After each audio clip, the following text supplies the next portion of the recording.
ठरलं. तर मग या मालिकेच्या पुढील प्रोमोमध्ये आपण असं पाहणार आहोत, की आता अर्जुन सदाशिवकडे जाऊन म्हणतो, "मला ॲक्चुअली माझ्या बायकोसाठी ड्रेस शिवून घ्यायचा आहे." साडी देऊन अर्जुन पुढे विचारतो, "ड्रेस कधीपर्यंत मिळेल?" सदाशिव म्हणतो, "सांगतो मी, थांबा." अर्जुनची नजर सदाशिवच्या फॅमिली फोटो फ्रेमवर जाते. नंतर अश्विन प्रियाच ऐकून सुभेदारांच्या घरी येतो. सोबत प्रिया पण असते. त्या पाहून प्रताप म्हणतो, "हे बघ अश्विन, तुझ्या या बायकोला परत या घरात येता येणार नाही." अश्विन म्हणतो, "अहो डॅड, तन्वी कायदेशीर मार्गाने जेलच्या बाहेर आलीये. म्हणजे कोर्टाने सुद्धा हे मान्य केलंय की तन्वी निर्दोष आहे."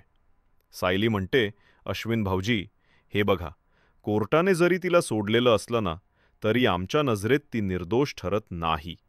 अश्विनला तर सायलीचा खूप राग येतो. तो तिला म्हणतो, "हो का? मग मी पण असं म्हटलं तर चालेल का, की मधुभाऊंची जरी कोर्टाने निर्दोष सुटका केली असली, तरी मी त्यांना खुनीच मानतो." असं बोलल्यानंतर अर्जुन अश्विनची कॉलर पकडतो. नंतर अश्विनसुद्धा अर्जुनची कॉलर पकडतो. या प्रियामुळे अर्जुन अश्विनमध्ये पुन्हा हातापायी होते.